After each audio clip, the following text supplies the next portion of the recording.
Good morning, students of class 10. Yeah, welcome back to the classes now. Let us continue our lesson in history. We are doing the rise of nationalism in Europe, and we are doing 4.2 Italy unified. So we have already learned 6 points. Today we will continue. We'll continue from 7 to 12 points. This is the last portion. So now the chief minister Cavour, who led the movement to unify the regions of Italy.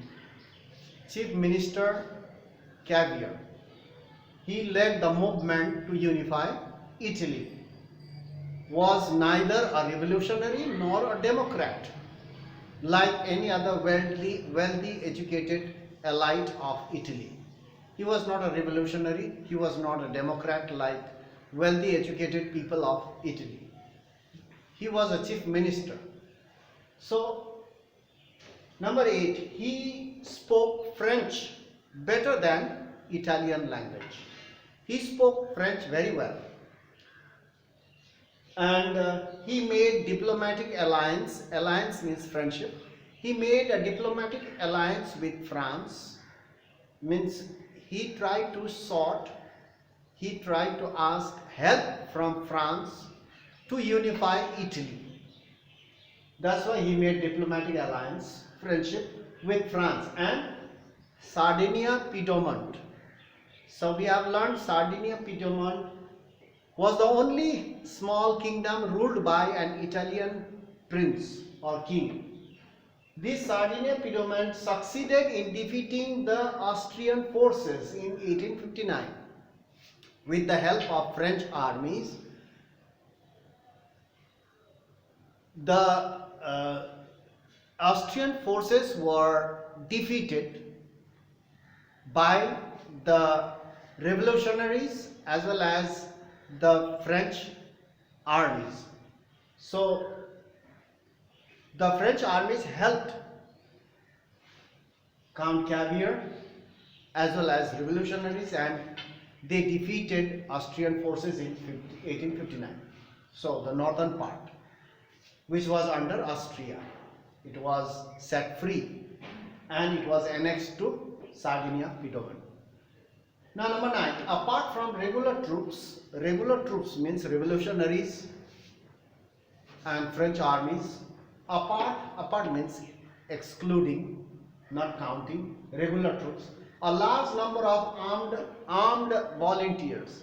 A large number of armed volunteers under the leadership of Giuseppe Garibaldi.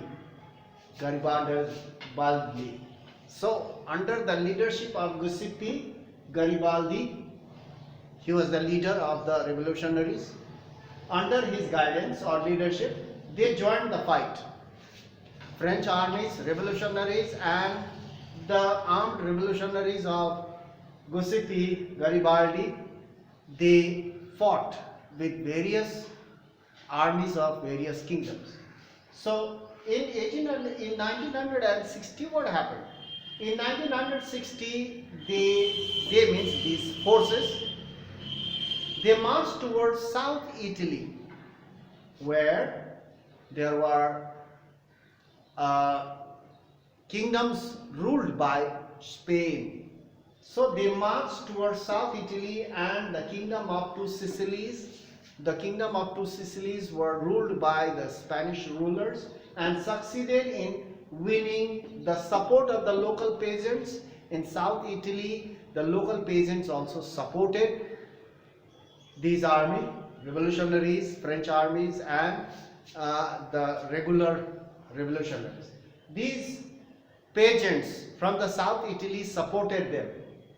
The support of the local peasants to drive out the French, or not French, to drive out the Spanish rulers, because South Italy was ruled by Spain, North was ruled by Austria, and Cavour was a minister of Prussia.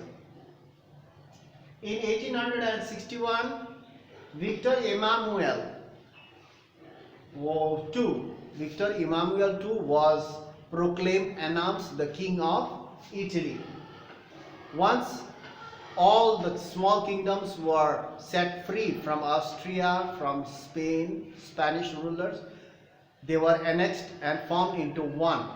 And Emmanuel II was proclaimed or announced the king of unified Italy. Much of the Italian people were uneducated at that time, illiterate. Most of the people, especially in the south, Italy, the peasants were illiterate, not educated, and they were unaware of liberal national ideology. They never knew anything about nationalism.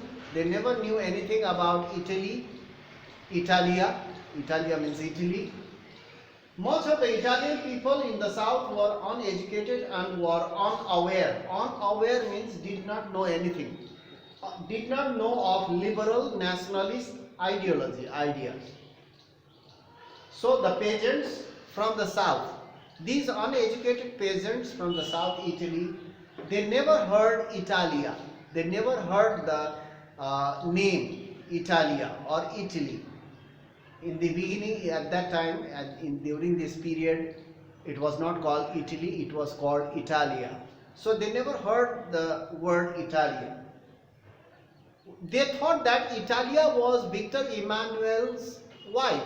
They thought that Italia was under the big powers. They thought that Italia was the Victor Emmanuel's wife. That's why Italia had to be set free. They thought that.